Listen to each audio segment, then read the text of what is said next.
Entonces, antes de comenzar con los contenidos de hoy,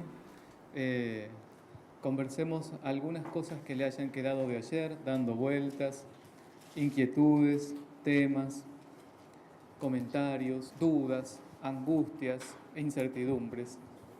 Los embarazos en adolescentes. Entonces, la iglesia ejercen una fuerte influencia, pero yo hasta ahora por lo menos no me he encontrado ningún sacerdote ni ningún pastor que esté a favor de que las chavalas interrumpan un embarazo, ¿verdad?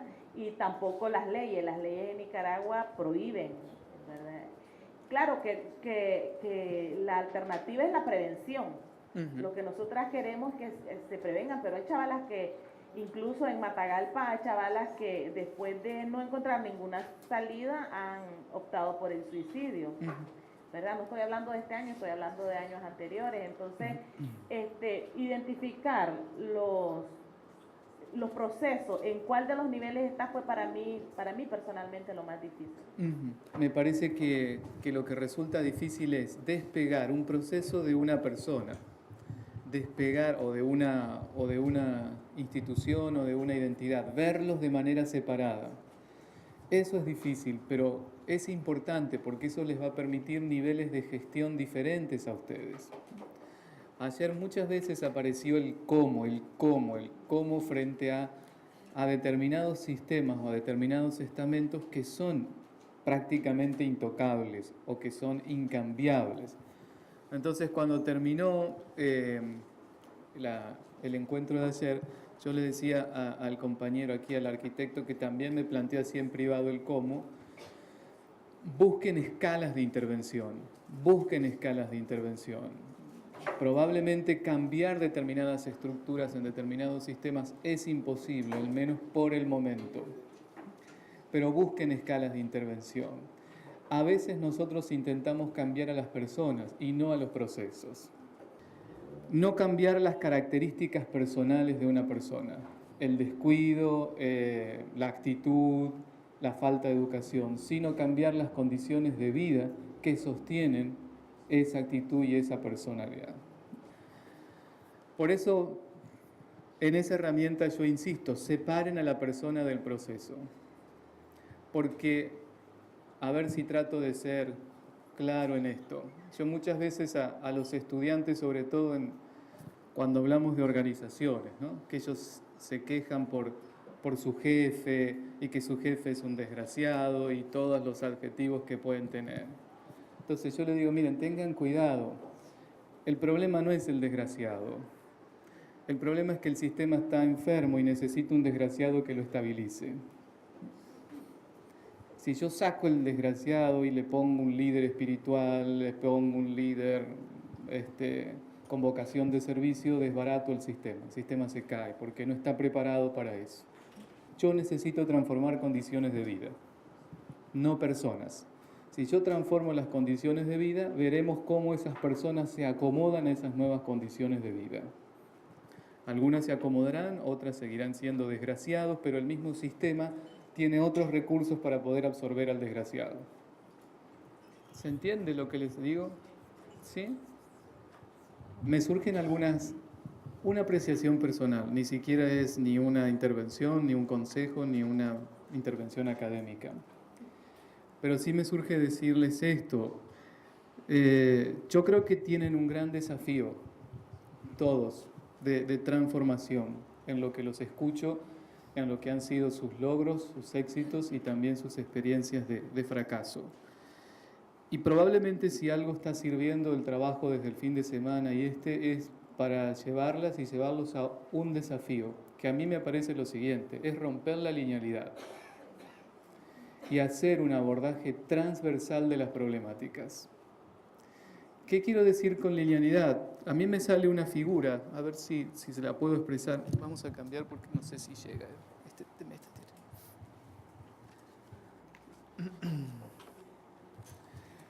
Cuando yo las escucho a ustedes, o inclusive aquí al compañero,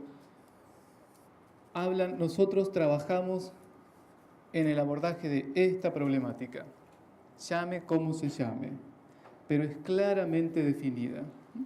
Entonces, Yo tengo un proyecto desde el cual yo pido o trato de obtener recursos desde donde sea para abordar esta problemática, definida de esta manera. Cuando yo les digo, para mí el desafío es cómo rompemos esta linealidad para abordarla transversalmente a la problemática. Y ver en cierta medida cuando la compañera dice aquí abuso o VIH, embarazo adolescente, ¿cómo hago para trabajar otras variables que intervienen en esa problemática? Y cuando la compañera decía ahí que en lo económico han logrado mucho, yo pensaba, bueno, ¿cómo se puede lograr desde lo económico permear otra perspectiva de vida? Porque lo económico no está molestando a las estructuras. Lo que está molestando es que ustedes se metan en otros temas que son más urticantes, pero desde lo económico se pueden meter y permear en otras estructuras.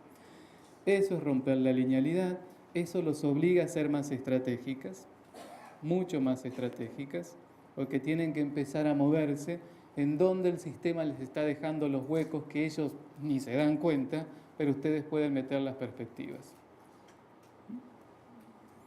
Pero eso es romper la linealidad. Porque si no, también en el otro rol, ¿no? No nos olvidemos, mire, todavía ni siquiera hemos hablado desde este otro rol, que es ustedes conseguir recursos para esto.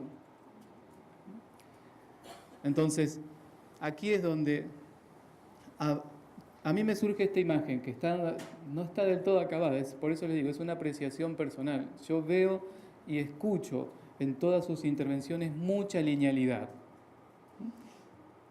A mí, por citar a ustedes, me moviliza, me enoja, me enfurece determinadas problemáticas sociales y lo que quiero es ir a abordarla. Pero de la manera como la están abordando en este momento se está haciendo difícil, por condiciones X. En otros momentos tuvieron logros, pero en este momento a mí me parece que están muy sesgadas la problemática y no están viendo el contexto, tanto las oportunidades como las amenazas. Se están peleando con las amenazas del contexto, el Estado, el gobierno, las inversiones, y no están viendo las oportunidades. Entonces me parece importante que revisen eso. A mí me suena, miren, son lineales, están, la misma sensibilidad que las moviliza para un tema las está entrampando. Lo cual no quiere decir que se olviden del tema y que sean insensibles, no, busquen otros canales para seguir perforando el sistema por donde el sistema les está dejando huecos, que les está dejando huecos. Porque cuanto más cerrado es un sistema, más hueco les deja. Lo que dijo aquí el compañero me pareció interesante y también lo asocio con lo que dijo la compañera. O sea, participación no significa impacto. Yo puedo tener miles de personas participando y de esas nadie cambió. Como la compañera decía, podemos haberle hablado a las mujeres y hablado del aborto terapéutico, pero lo que les hizo clic fueron los últimos minutos de una escena de un video. Ese fue el impacto. Es decir, que me imagino yo, buscar espacios nuevos desde donde permear la problemática, la perspectiva, y dentro de esos espacios nuevos busquen transformaciones mínimas. Hoy vamos a trabajar todo el día. También hice unos cambios en el orden de los ejercicios, en experiencias, emociones y gestión de las experiencias. Quizás aporte al trabajo a lo que yo les decía, la imagen que me surgía de la transversalidad de su abordaje. Cómo abrir su abordaje a otros productos, a otros procesos, a otros espacios. Vamos a hablar un poquito inicialmente de emociones, porque a veces se confunden y creo que en esa confusión es donde generamos actos más compulsivos muchas veces. Las emociones son fundamentalmente reacciones químicas. Las emociones son reacciones químicas que llevan al cuerpo a la acción. Acá la doctora nos puede ayudar. Depende de cuáles son químicos que se llaman neuropéptidos. Adrenalina, cortisol nos prepara para algo. La oxitocina para algo. La dopamina para algo.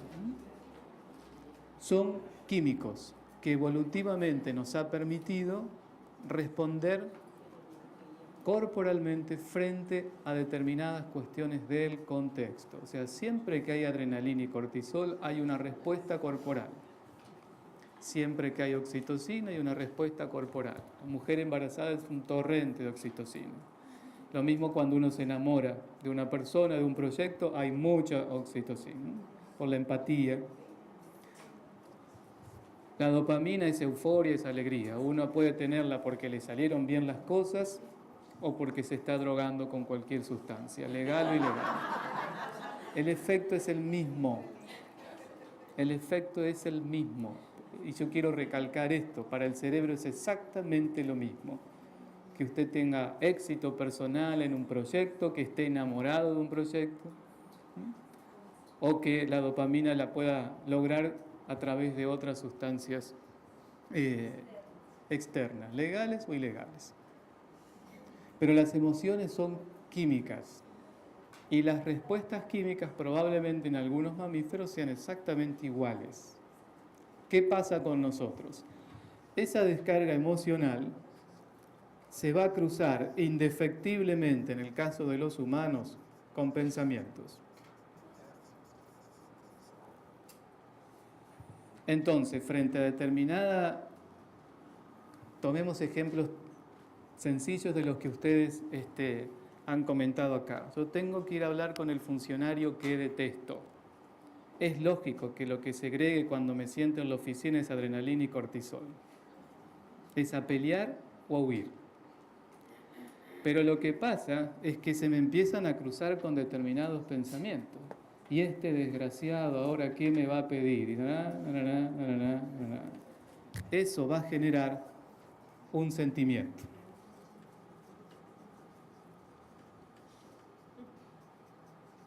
Y nosotros y nosotras empezamos a actuar desde el sentimiento. ¿Y qué hacemos? Reforzamos la descarga. Entonces, si yo pienso que es un desgraciado, que me va a ir todo mal, que esto, más adrenalina y más cortisol. Y más adrenalina y más cortisol me refuerzan el pensamiento. ¿Cuál es el resultado de la reunión? O nos matamos o nos fuimos.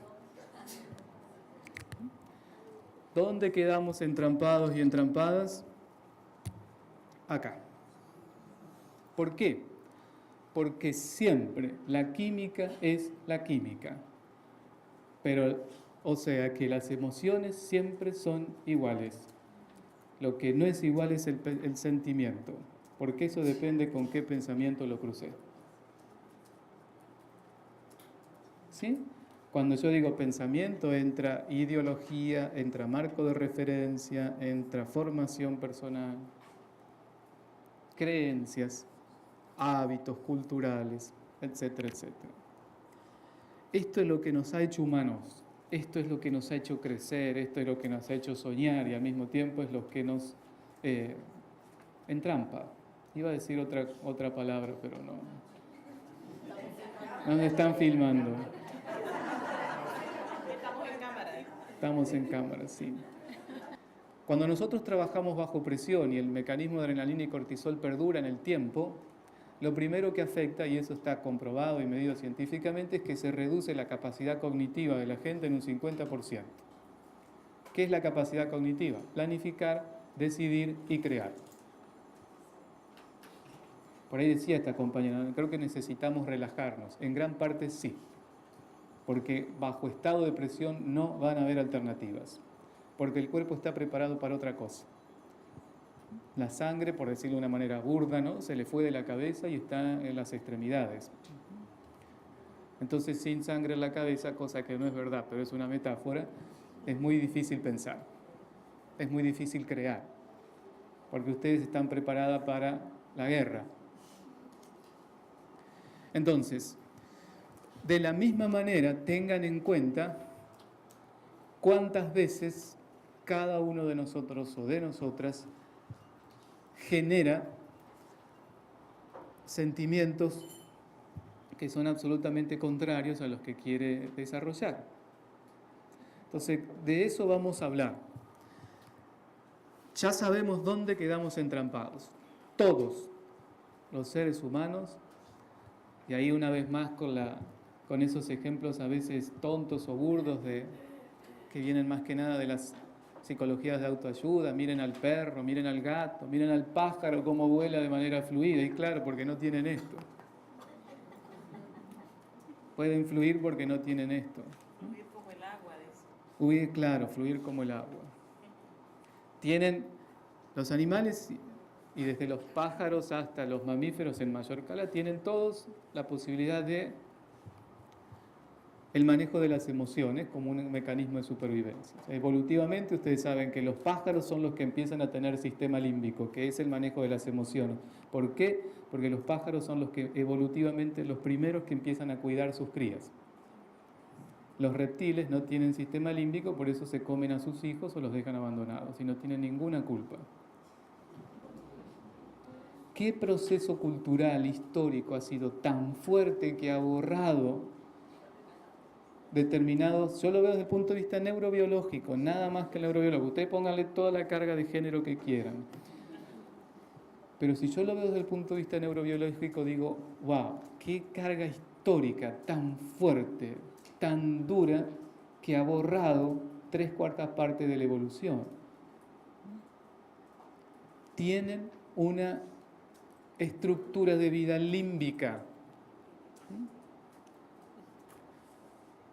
Y las puedo llevar más lejos para complejizar ahí las problemáticas. Esa gente no tiene futuro. Pero no se los estoy diciendo desde un punto de vista de juicio de valor. No tiene futuro porque no tiene activa la corteza prefrontal, que es lo que nos permite crecer, soñar, desarrollarnos. Aquí ayer decías vos, nosotros trabajamos para que los muchachos tengan un plan de vida. Eso es corteza prefrontal. Plan de vida es corteza prefrontal. Usted que trabaja en VIH, corteza prefrontal, como el corazón muchas veces de la problemática de VIH es propósito de vida, autocuidado, corteza prefrontal. Y les vuelvo a repetir, no se lo estoy diciendo con juicio de valor, se los digo tratando de ser lo más científico posible. Estamos desfasados. Hay que cambiar la estrategia.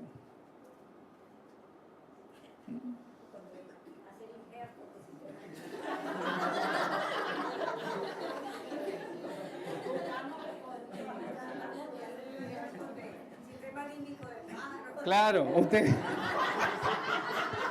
Vilma dice, aunque sea que me toque un pájaro, por lo menos. Aunque sea un bicho un poco más evolucionado, al menos. Para entrar en la gestión de experiencias, yo tengo una hipótesis personal, también se las brindo. En términos globales, y probablemente también en términos regionales, ustedes vivan lo mismo. A pesar de toda la dureza y el dolor que significan las problemáticas que ustedes han comentado aquí, yo creo que nuestra crisis no es de presente. Nuestra crisis es que no tenemos futuro. Y cuando uno pierde el futuro, cualquier presente vale. La droga, el arma, la delincuencia o la autodestrucción. ¿Por qué? Porque no hay marco de referencia, entonces haga lo que haga, cualquier cosa vale. ¿Cómo sacamos a la gente de ser un reptil? Tratando de generar perspectivas de futuro. Ahí es donde también puede ir lo que les decía antes de intervengan en la estructura. Ayer les decía a las compañeras, cuando desplegaron un montón de condicionantes y ella decía, y nosotros que trabajamos con plan de vida. Yo las miraba y decía, pero mujeres, plan de vida en estas condiciones, con todas las problemáticas que ella... Es una gota de agua en el desierto.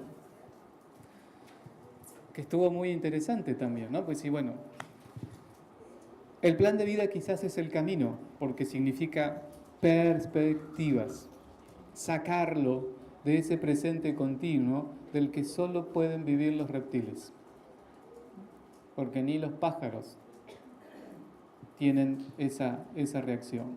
Los pájaros tienen plan de vida, aunque genéticamente establecido, pero tienen plan de vida.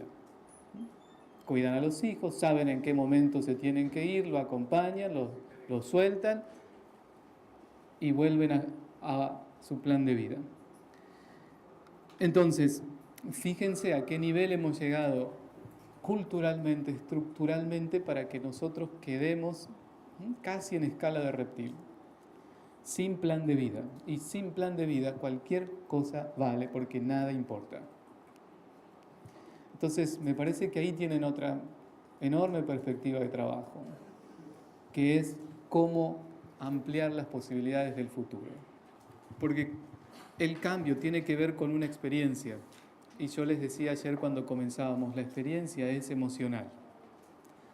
Y ustedes, en lo que han comentado de la mañana, están dando cuenta de su propio proceso de cambio, y de la carga emocional que conlleva. Entonces, así como ayer yo les mostré una fórmula de alternativas, ¿recuerdan? Posibilidades más oportunidades es igual a alternativas. Trataré de expresar esta fórmula de experiencias. Las experiencias tienen que ver con dos aspectos fundamentales. Yo les dije ayer, todo lo que nosotros tocamos como seres humanos, le damos un sentido. Pero como somos una unidad, más allá de que históricamente la mente y el cuerpo se manejaron por separado, fundamentalmente desde Descartes y el iluminismo, por cuestiones de conveniencia e inclusive hasta religiosas, el alma quedaba para la religión y el cuerpo para la medicina, y entonces no se pelearon por siglos. Lo que nosotros pensamos afecta nuestra química, y nuestra química afecta lo que pensamos. Yo me muevo de acuerdo a cómo interpreto, digiero y construyo una propia versión de eso. A veces la campaña ni siquiera la registré. Si la registro, no necesariamente me va a llevar al cambio, porque el cambio tiene que ver con una experiencia. ¿Y por qué la química es importante? Porque no hay comportamiento sin sustrato neurobiológico que lo sostenga. Yo puedo cambiar cognitivamente sus pensamientos, pero si cada vez que está en una situación de violencia no ha podido transformar la segregación química, probablemente quede inerte y sea víctima de abuso. ¿Cómo cambio yo si yo no puedo manejar química? Sería fantástico. Si yo pudiera manejar química, reparto píldoras a toda la comunidad y están todos felices. Se puede, pero es ilegal. Sí, inclusive algunas teorías conspirativas en Estados Unidos dicen que el agua de Estados Unidos no sé qué le echan y por eso los americanos tienen un estilo de vida tan sumiso. Pero son teorías conspirativas. El desafío es cómo ustedes, desde sus proyectos, que no pueden manejar químicos, es decir, manejan símbolos, puedan lograr impactos químicos. Lograr impactos químicos, ¿qué significa? Es muy claro que frente a una situación de abuso, la mujer pueda al menos escaparse y no quedarse congelada siendo víctima del abuso o de la violencia. Desde el punto de vista del cambio social, si nosotros no generamos experiencia de cambio, por más hermoso, bien diseñado, bien intencionado que hayan estado nuestras estructuras simbólicas, es muy probable que no generemos a generar un cambio. O que el cambio fue momentáneo en el tiempo. Entonces, para mí este es el gran desafío de transformación en cualquier escala de sistema, como decía la compañera, primero pensemos no nosotros como sistemas, después los sistemas un poco más grandes, su grupo, su organización, y exactamente ocurre lo mismo, pero en un nivel de complejidad mayor con una comunidad. Yo tengo que generar determinadas experiencias para que la gente cambie, si no las estuve entreteniendo durante un tiempo, con buenas intenciones, pero no generé el sustrato de transformación, como les decía, que me permite que si yo estiro el globo y lo suelto, el globo queda en ese lugar y no regresa a su estado anterior. Para asociarlo con el ejemplo, con el circuito este que les di antes, el significado tiene que ver con los pensamientos, la química tiene que ver con las emociones y las experiencias con los sentimientos. Cuando hablamos de significados, hablamos de todo el aspecto racional, cognitivo, intelectual que nosotros manejamos. Aquí están las campañas, aquí están los derechos humanos, aquí están las leyes, aquí están los talleres, aquí está la información que le pueden dar a la gente. Pero si no revisan esto, les queda un espacio vacío en esta ecuación. El resultado de este espacio vacío es que probablemente no terminen de generar la experiencia que quieren generar. Por eso, a partir del comentario del compañero, yo les decía, participación no es lo mismo que impacto. Pues yo puedo tener 100 personas en un taller, de las cuales solo 2 tuvieron la experiencia de poder de alguna manera hacer un cambio. El resto no entendió nada, se fue, se aburrió, etcétera, etcétera. El corazón del desafío para mí está aquí. Esto ustedes ya lo han trabajado, ya han dado cuenta de sus éxitos, están repensando sus transformaciones. El tema es cómo le entramos a esto. Entonces hay que transformar las estrategias si nuestro propósito es seguir generando determinadas experiencias de transformación. Desde el feminismo, digamos, una de las grandes críticas ha sido toda esta teoría biologicista y naturalista que, digamos, hace estas divisiones entre lo que es naturalmente de la mujer y lo que no lo es, ¿verdad? Y entonces, al traer esto a colación me mueve un montón porque es realmente, digamos, lo que desde el feminismo que yo he leído también critica, ¿no? Es decir, cómo desde la teoría biologicista y naturalista también a las mujeres se nos asigna un rol, digamos, de sumisión y esto. Entonces, plantearlo en la mesa me mueve un montón, me siento descolocada. ¿Pero qué es lo que te mueve de esto? Que digamos que entrar en ese análisis químico, digamos, del procesamiento del cerebro y eso también hasta qué punto puede ser peligroso porque podemos reforzar ese biologicismo que es el que también queremos atacar. ¿Sí me explico?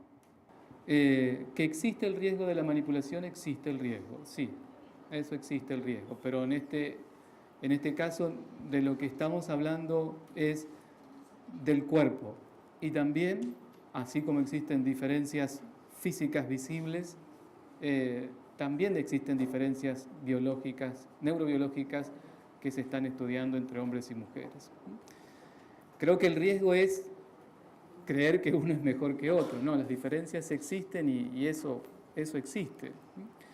Y el riesgo es la manipulación de esas diferencias. Y que creo que eso es un punto que me gustaría que al menos plantear para empezar a reflexionar. Cuidado con el impacto que generan, porque puede ir en contra de todo lo que ustedes tienen como intención. A mí esa conversación me ha hecho pensar en el tipo de intervención que usualmente en las organizaciones que trabajamos por los derechos de las mujeres y las niñas hacemos. O sea que una buena parte se dirigen al cerebro de las personas con cuales trabajamos, ¿no? Hacemos talleres, o decimos que son talleres, pero en realidad son más charlas, ¿verdad? Donde uno habla y el otro escucha, y pensamos que si repetimos suficientemente veces los contenidos de estos talleres, posiblemente las personas van a cambiar. Y estoy pensando en ese sentido en otras alternativas de intervención que hemos, de hecho, probado la gran mayoría de nosotros en nuestro trabajo. Por ejemplo, el uso de la música popular, de las canciones, el cine, los videos, las telenovelas como las series de televisión de puntos, que están tocando otras partes del cerebro de la población a la cual nos estamos dirigiendo, que está tocando las emociones, que está tocando las vivencias, o incluso los talleres nuestros cuando son verdaderamente talleres, donde estamos partiendo de las vivencias, no solo del saber de las personas, sino de su experiencia, de su vivencia. Cuando hacemos ese tipo de talleres, donde incluimos las vivencias emocionales de las personas, cómo lo han, por ejemplo, estoy pensando en la experiencia de puntos en los campamentos. Una vez que esa realidad en la que estamos trabajando, ese sistema que estamos perturbando, se mueve, no siempre tenemos las herramientas para explicarnos qué es lo que está pasando. Entonces las cosas pasan porque pasan, ¿verdad? Pero ¿cómo podemos, cuáles son las herramientas para entenderlo, para aprender y para entonces seguir haciendo las cosas, pero en espiral, ¿verdad? Mejorando cada vez más las estrategias. Con relación al trabajo con los hombres, una de las cosas que estamos haciendo es cómo poder hacer un resignificado de lo que implica ser hombre, y dentro de eso estamos promoviendo una campaña que se llama Men Care, que es una campaña sobre cómo poder promover una paternidad comprometida, activa y afectiva. Y una de las cosas que hemos encontrado es que muchos hombres que han participado en el nacimiento de su hijo, de su hija, esta experiencia afectiva les ha cambiado la vida. Y desde ahí ellos se sienten más vinculados con su hijo, con su hija. Y desde ahí nosotros estamos trabajando desde las emociones con los hombres. Y por supuesto, esto no es todo, hay que vincularlos también con otras cosas. Entonces, creo que lo que yo apuntaba con la fórmula es a decirles, y ahora lo vamos a ver en herramientas, primero, claridad de lo que quieren ustedes generar, y eso es sumamente importante. La puerta de entrada puede ser por acá, pero necesariamente tienen que darle la vuelta por acá. O pueden entrar por acá, pero en algún momento esto también le da sustento, porque si no esto quedó intelectualizado. Queda intelectualizado, pero como yo les dije ayer, muchas de nuestras decisiones, por no decir casi todas, son límbicas. Son límbicas.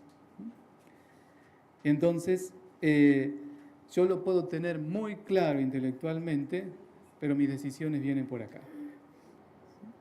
Entonces, quizás esto sirva fundamentalmente para empezar a diseñar alternativas de intervención, en donde yo pueda tener claro, sí, dígale que ya vamos, ya salimos. Tener clara la experiencia a lograr, clara la experiencia a lograr. Y aquí también es un desafío, yo creo, para ustedes, porque tiene que ver con lo que han hablado fundamentalmente el día de hoy, bajar los niveles de transformación. Porque quizás aquí la experiencia hasta el momento siempre ha sido el gran cambio o la transformación. Entonces vamos por algo más sencillo. O a veces tienen un mandato, como decía el compañero, yo en 10 sesiones tengo a un hombre para producir algo. Yo sé que en 10 sesiones no puedo hacer la transformación, pero tengo la oportunidad de producir algo. De la misma manera lo utilizan los atletas. Un atleta puede estar por una lesión 6 meses sin jugar realmente, y visualizando con alguien que lo acompañe, sigue jugando, y cuando se recuperó de los 6 meses está tal cual como si en el momento en que dejó la práctica. ¿Por qué? Y con esto cerramos.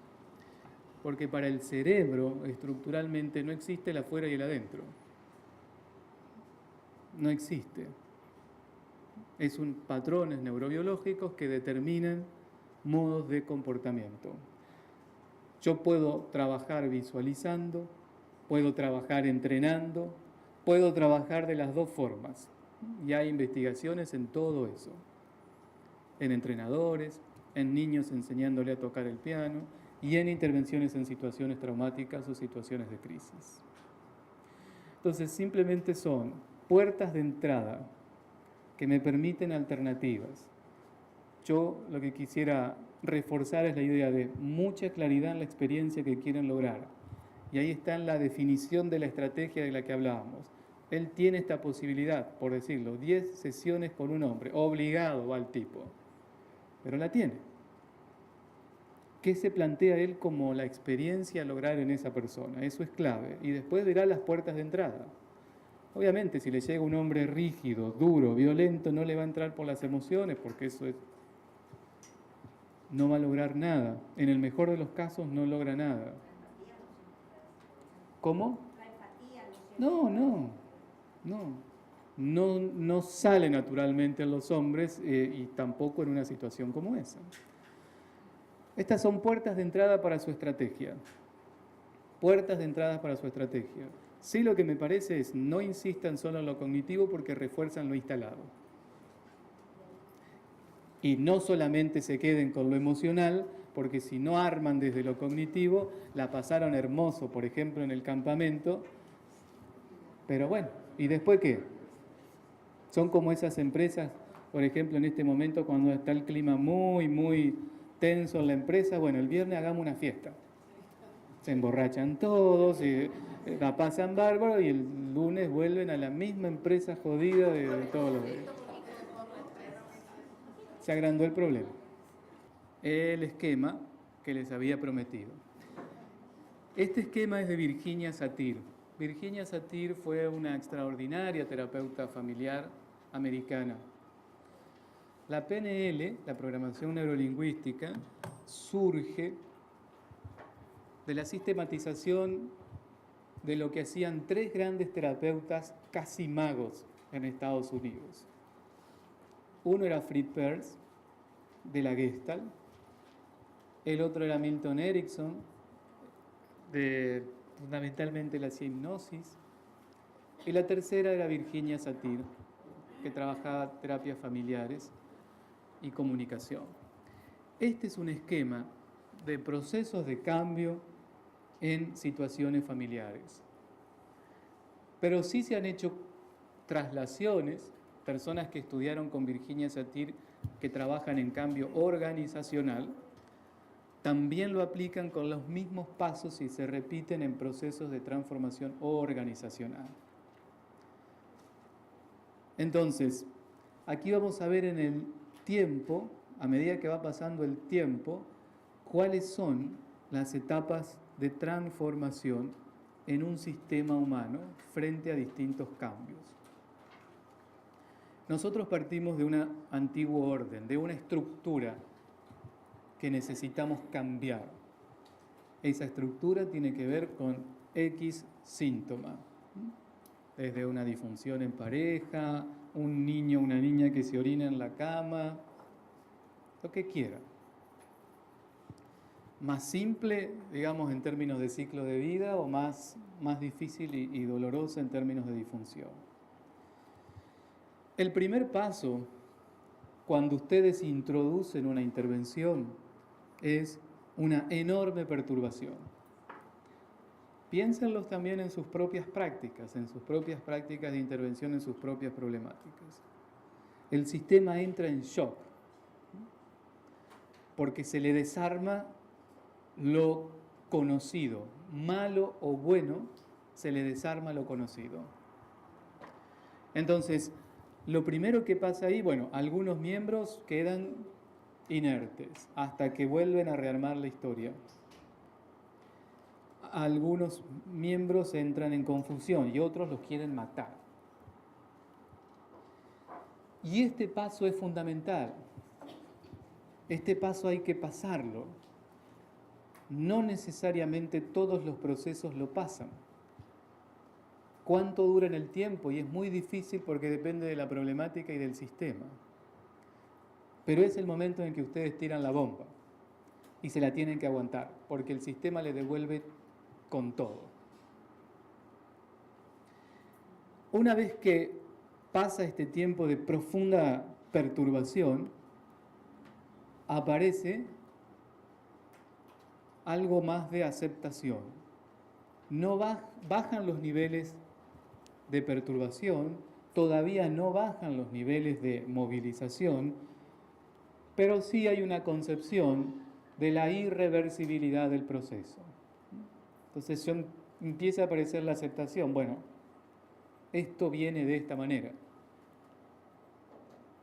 Lo cual para algunos le agarra el enojo porque empiezan a perder o poder, alianza o situación de confort. Otros se deprimen y algunos otros se resignan. Bueno, ¿qué va a hacer? Las cosas son así. Esto lleva muchísima carga emocional porque el sistema les devuelve todo, todo. Después de este proceso empieza a aparecer la integración, es decir, recién una vez que pasó la locura del primer momento, pasó la segunda etapa de la movilización, recién la gente empieza a ver, bueno, a ver, ¿qué posibilidades hay acá? A ver esto cómo es. Recién ahí dice, a ver, ¿qué los empiezan a escuchar? ¿Qué me están diciendo? ¿Esto será posible? ¿Esto no será posible?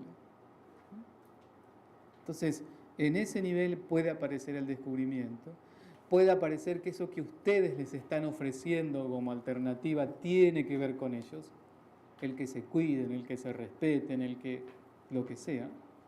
Pero fíjense lo que les estoy mostrando. Recién acá.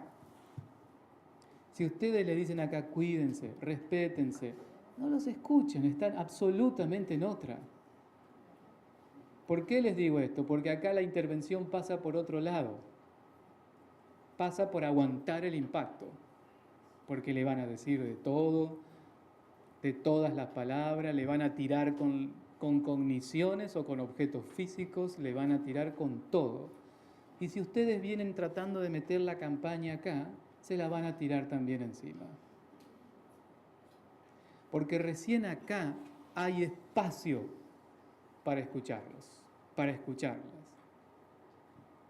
Recién acá hay posibilidad de que diga, a ver, lo que ustedes me están diciendo tiene que ver conmigo. Lo que ustedes me están diciendo a mí me suena, me permite pensar algo más.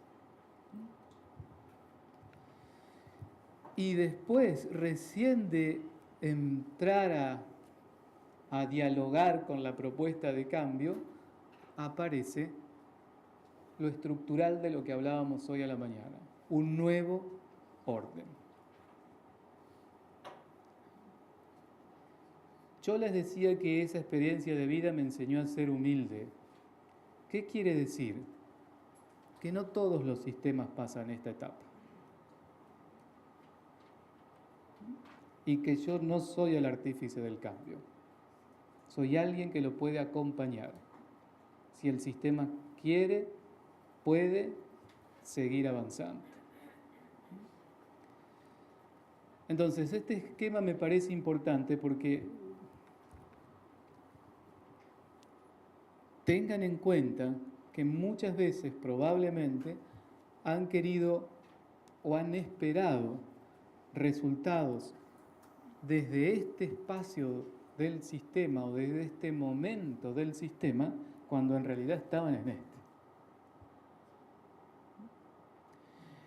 Y entonces ahí viene toda una serie de recursos de ustedes como facilitadoras, facilitadores, que no tienen que ver con la intervención en sí.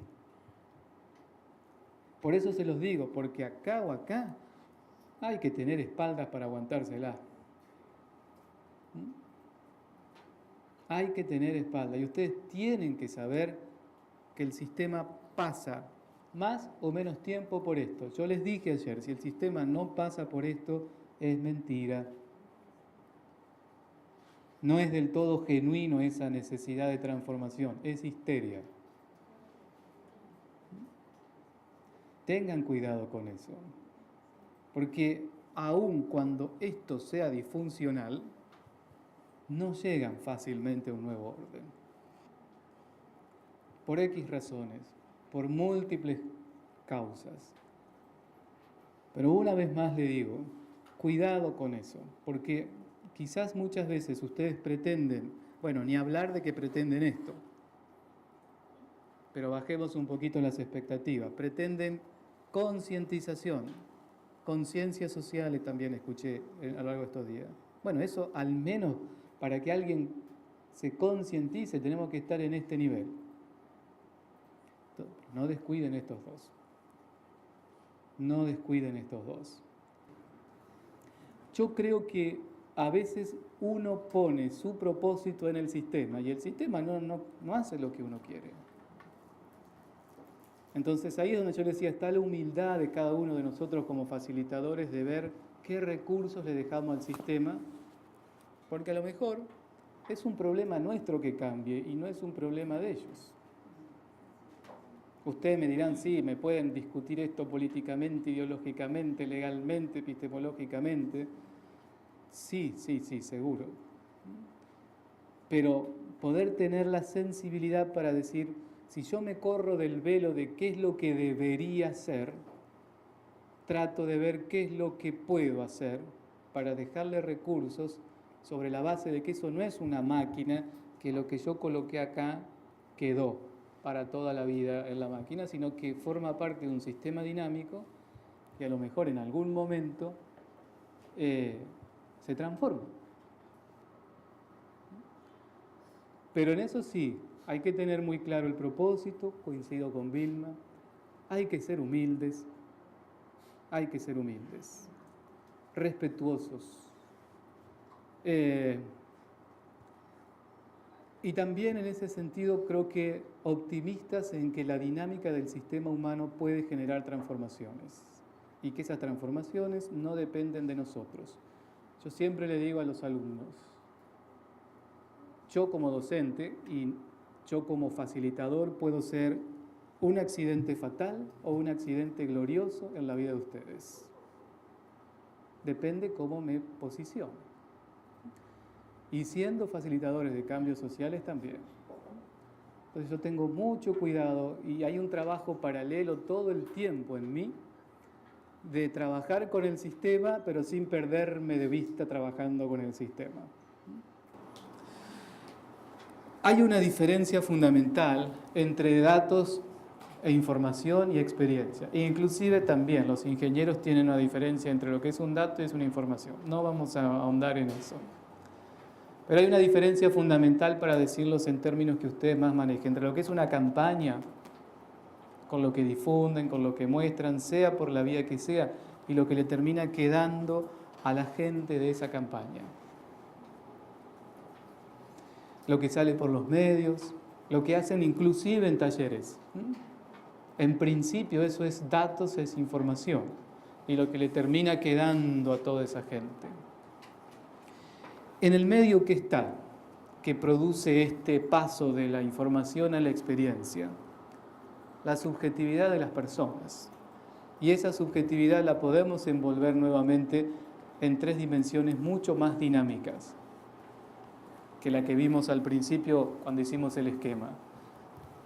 Su mundo de cogniciones, donde ahí entra valores, ideologías, mandatos, historia, cultura, formación. La dimensión de sus emociones, que ahí entran las actitudes, los sentimientos. Y la historia, los hábitos, la conducta como producto de patrones establecidos de comportamiento.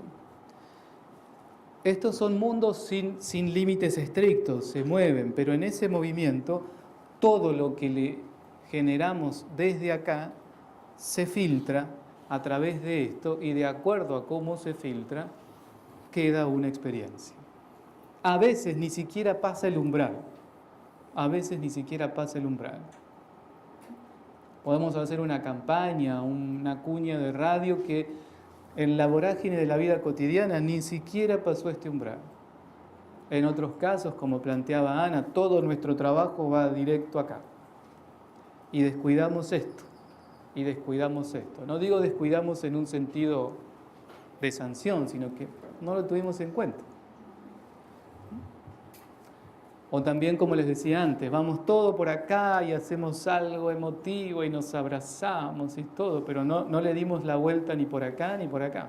Entonces el hábito de conducta se comió, se absorbió a lo que trabajamos y todo vuelve a ser como era antes. La experiencia es más amarga que si no hubiésemos hecho nada. Entonces, lo importante es tener en cuenta distintos momentos de trabajo con este esquema para generar distintos productos. Si yo tengo un propósito claro, una vez más, tengo que generar determinada experiencia en el grupo. Y a partir de esa experiencia tengo distintos momentos con 3 objetivos diferentes. Primero, generar los contenidos, gestionar por dónde vamos a informar o dar a conocer. No pretendan concientización en esta etapa. No pretendan, porque recién la gente se está acercando a lo que ustedes le quieren mostrar. Segunda etapa, una vez que pasó estos contenidos y esta información, ¿qué entendió de eso? ¿Cómo se siente con eso? ¿Cómo lo puede integrar a su vida cotidiana eso? A lo mejor no entendió nada de lo que ustedes le dijeron.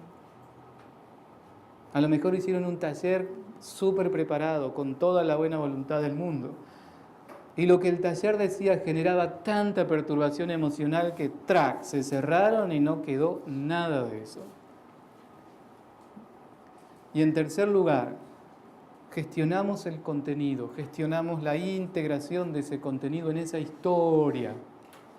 Y en tercer lugar, gestionamos, cómo lo vamos a aplicar, cómo lo va a desarrollar. Les doy 3 palabras claves para que, si quieren, sea lo único que se lleven de estos 3 días trabajando en este taller. Informar, contener, acompañar. O si quieren acá, explicar. Contener y acompañar. Acá le dicen el qué, acá ven cómo está trabajando y acá díganle el cómo y acompáñenla en el cómo.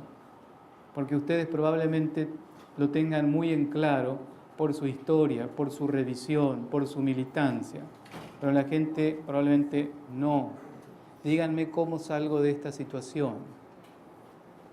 Acompáñenme a tal cosa. Algunos ejemplos me contaron en privado, ustedes de talleres, que acá perfecto, acá más o menos, pero después acá nada. O a la inversa, mucho trabajo emocional, más o menos cognitivo, pero acá nada. Entonces, repito las 3 palabras claves. Explicar, expliquen. Y ustedes mismas se deben permanentemente sorprender que todo el tiempo parten de un punto cero con las mujeres explicando derechos, explicando mandatos. Expliquen igual y sigan explicando.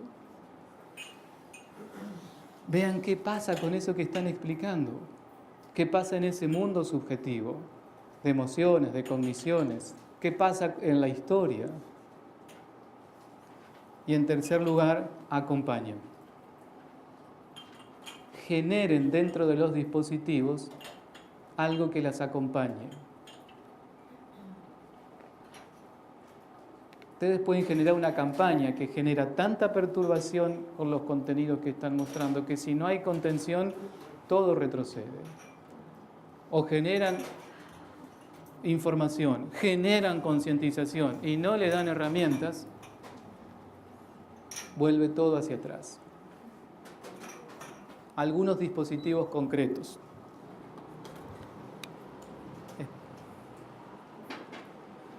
Todo lo que es cognitivo racional entra acá. Manuales, videos, programas de radio, campañas, presentaciones formales, informales, conferencias, foros. Pero tengan en cuenta que esto es para informar y dar a conocer. No necesariamente esto va a generar concientización y del cambio estamos muy lejos todavía. Esto es el qué, explicar, explicar, explicar.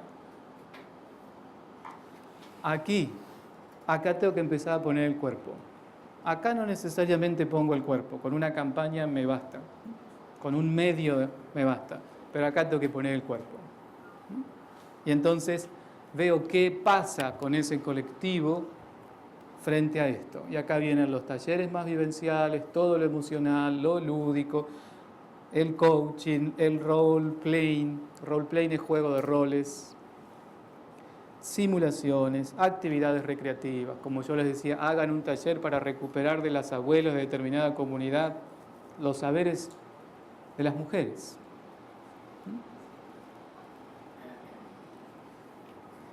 Y después vamos a, bueno, esto es por dónde, para informar. Esto es qué le está pasando, qué entiende, qué actitud le genera y si esto le suena o no le suena en su vida cotidiana. Y entonces después sí vamos al cómo. Este es un esquema neutro, no es un esquema que esté aplicado a lo que ustedes hacen, ¿sí?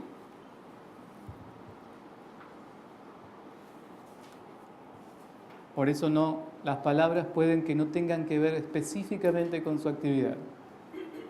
Acá acompáñenla, díganle cómo, acuerden procesos, acuerden formas de establecer mediciones, cual y cuanti, formales o informales, supervisiones, acuerden redes y soportes de trabajo. Acá ustedes generan, acá ustedes reciben y vuelven a redefinir. Acá ustedes generan, es unilineal, por decirlo de alguna manera. Aquí ustedes reciben y redefinen, le dan un marco, rearman, reestructuran. Por supuesto que dependiendo de con qué estemos trabajando, también acuerpan o abrazan físicamente, pero no necesariamente, no necesariamente. Por decirlo de una manera metafórica, se ponen en los zapatos de los demás y entienden por qué muchas veces no entienden esto. Y entonces, al entenderlo, vuelven a redefinir. Por eso les decía, acá tienen que poner el cuerpo, cara a cara, no basta con un medio, cara a cara, en grupo, en foros, en reuniones. Y acá también, cara a cara, pero acá se ponen de acuerdo en cómo son los pasos a seguir. ¿Por qué les digo esto? Porque muchas veces ustedes les están diciendo a sus destinatarios cuáles son los pasos a seguir y ni siquiera saben lo que les pasa en el medio. O a lo mejor la persona está súper entusiasmada, pero entendió la mitad de la película y obviamente acaba de actuar de acuerdo a lo que entendió, de acuerdo a lo que siente. O se entusiasmó de una manera dentro del proceso que ustedes están generando, pero no terminan de integrar toda la experiencia y aquí hacen cualquier otra cosa más o menos cerca de la experiencia. Por eso les decía, expliquen, sabiendo que la explicación tiene este límite. Contengan, porque ahí es la posibilidad de que ustedes vean qué pasó con eso que explicaron. ¿Qué le quedó a esa persona? ¿Qué siente con eso que ustedes le dijeron? Porque para ustedes puede estar muy claro, como usted decía, el enojo y la preocupación por estos femicidios. Para usted lo tiene claro, visceralmente está claro, pero no necesariamente está claro para otra persona. O como decía la compañera, lo escondió, lo reprimió a ese enojo y a esa preocupación. Y entonces aquí la actitud y la acción de ella va a ser totalmente distinta de la otra persona que se lo comió a ese enojo y a esa preocupación, que le quedó solo en lo cognitivo, lo cual muchas veces es peor, porque es un loro parlanchín que no deja de decirle que está haciendo mal las cosas y no la puede expresar y no la puede actuar. Hasta que se produce algún fenómeno, que eso también ustedes lo deben saber mucho, muy común en violencia familiar, la mujer explota y es la que termina a veces matando al hombre.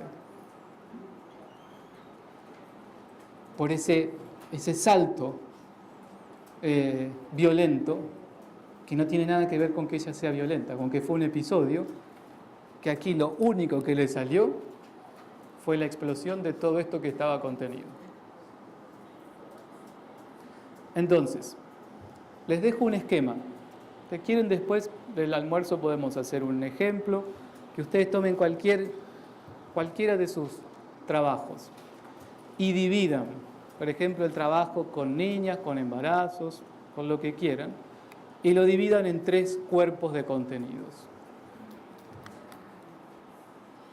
Yo lo voy a revisar, Tere, pero si no se lo paso por email y se lo distribuye a todas a esto. Yo creo que lo puse dentro de las herramientas.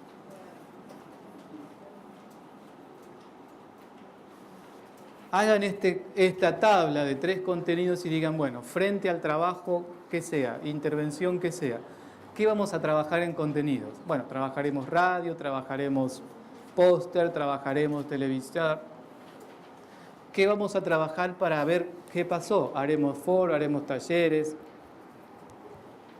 haremos un grupo de teatro, haremos ¿qué? Y cómo vamos a generar un acompañamiento de las mujeres al final de este proceso. ¿Qué vamos a hacer? Reuniones de supervisión, grupos de continuidad, para que de alguna manera nosotros todo el tiempo, ustedes vayan gestionando la experiencia. Los indicadores irían en la última parte de esta gestión de la experiencia. Ustedes saben, los indicadores son 2 familias, quanti y quali. La familia cuantitativa, perdón que ya tengo hambre, y la familia cualitativa. Esto mide, como la palabra lo dice, cantidad, y no hay vuelta. Cantidad de gente, cantidad de medios, cantidad de plata, y se terminó la historia. En ciencias sociales esto prácticamente no mide nada. ¿Por qué? Porque mide cuánto gastamos y cuántos talleres hicimos. Y justificar la cantidad. ¿Cuánta gente participó? Y esto mide impacto. Y entonces ahí sí, la articulación de ambos nos puede dar una aproximación al fenómeno. Porque yo, como hoy expresó Mario, puede decir, bueno, la verdad que puede decir Mario, estoy contentísimo porque de un taller que yo esperaba 50 personas fueron 120, superó la meta, cuantitativamente es un éxito. Y después Mario mide y resulta que nadie entendió nada, solo 2. Cualitativamente fue un impacto muy bajo y además los 118 restantes hablaron mal del taller y de la propuesta de Mario. Un desastre. Un desastre total la experiencia. Salió un cocherío ahí. Exacto. Cuantitativamente los indicadores son cantidad de, porcentaje de y nivel de. Nada más. Nivel cuando hay algún flujo en particular. Listo, se terminó la historia. Cantidad de personas, cantidad de talleres, cantidad de participantes, cantidad de medios, cantidad de organizaciones convocadas, cantidad de plata gastada. No, eso es otra cosa. Bueno, también. Ahí está la cantidad. Entonces no está en lo cuantitativo y lo cualitativo. Sí, pero eso yo le diría es un indicador compuesto, no es un indicador cuantitativo, es un indicador compuesto. Porque ¿cómo va a medir eso? ¿Entendió? Sí, dice la gente, entendí. Bueno, lo llevamos para el lado de los que entendieron. Pero si yo después mido qué entendió, resulta que podemos usarlo, pero sería un indicador compuesto, cruzado. Y aquí, en términos de medición, tampoco hay que hacerse un mundo, porque se mide realmente, yo les diría, 4 procesos. Y de esos 4 procesos surge lo demás. Si yo lo hago al nivel de profundidad, lo más superficial que se puede medir es opinión. Y detrás de opinión va satisfacción, va le gusta, no le gusta, elige, no lo elige. Todo es esa opinión. No me acuerdo, había una socióloga, pero ¿sí? Había una socióloga en el grupo, me parece, cuando se presentaron. Bueno, me corrige cualquier cosa si se acuerda de eso. Eso es escala, nada más que eso. Las escalas tienen tres componentes: escala de puntos, escala de pares o la clásica escala de 1 a 10. Debajo de opinión podemos medir actitud, que es lo que yo les decía el primer día, orientación afectiva de algo. Te quiero mucho, poquito, nada. Bajamos un poquito el nivel de profundidad. También es una escala la actitud. Debajo de eso podemos medir imagen o percepción. En realidad el término correcto es percepción.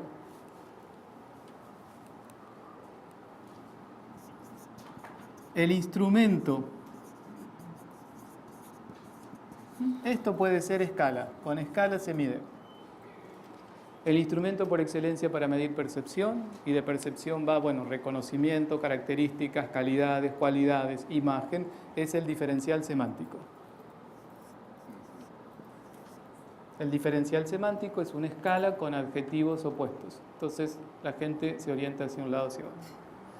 Y lo más profundo para medir, que no es fácil medir, es la motivación. Que generalmente motivación se puede usar escala de Likert. Tampoco hay muchos instrumentos, Son pocos los instrumentos y todas las demás test salen de los mismos instrumentos, que son escala de Likert, diferencial semántico.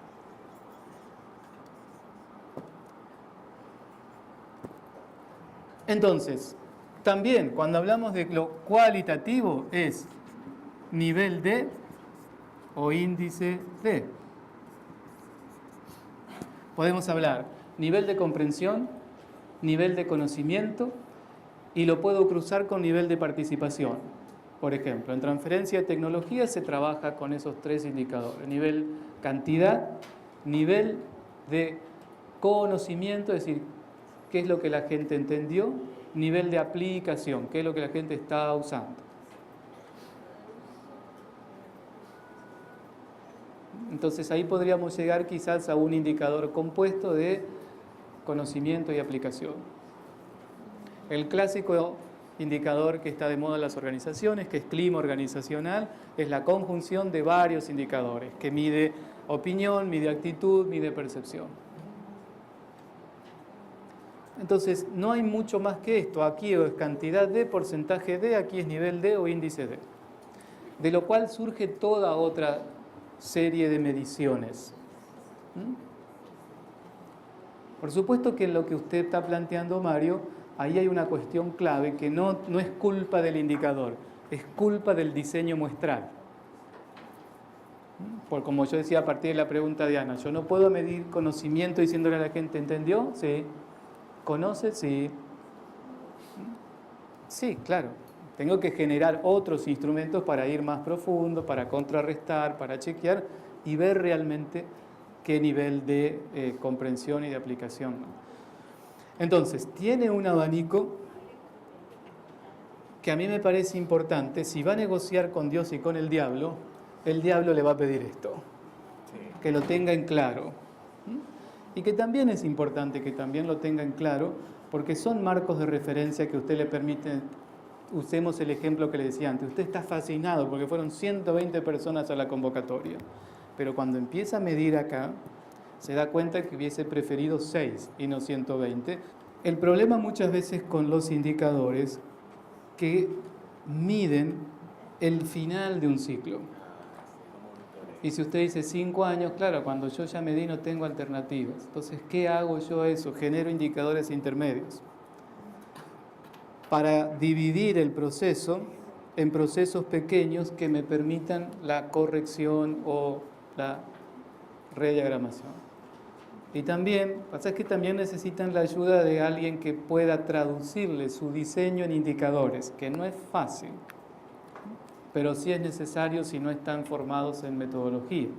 Entonces yo digo, bueno, de aquí a un año yo voy a medir motivación, por decir de alguna manera. Pero medir motivación es un proceso bastante profundo. Yo no puedo medir motivación en la puerta de puntos de encuentro y todas las mujeres que entran le pregunto. Metodológicamente es incorrecto. Entonces necesito ir generando indicadores en el medio, 1 o 2 indicadores, para que, como decía aquí la compañera, me permitan correcciones. No me garantiza que yo llegue a los 5 años con un indicador positivo, pero sí me garantiza que en el camino puedo irme moviendo hacia lo que quiero generar. Entonces, eso es lo que generalmente también yo hago. Divido el proceso en indicadores intermedios que me vayan dando luces de por dónde va el proceso. Entonces, si yo voy viendo en 2 o 3 instancias que no hay integración de conocimiento, o que hay integración de conocimiento, por decirle, y no hay aplicación, necesito corregir algunos parámetros, porque cuando yo mida en 5 años, y es lógico que el donante me va a decir, pero yo le di la plata y no sirvió para nada. Me parece bien que usted aprenda, que la comunidad esté contenta, pero yo no le doy más plata. No me pida más plata. Ya hizo la experiencia, ya se entretuvo, ya está. A mí no me pida más plata. ¿Sí? También pónganse en los zapatos del donante, más allá de las X situaciones o causas que hoy generen el retiro. Pero si lo vemos fríamente, entiendan que él da plata y necesita que den cuenta de a dónde fue esa plata.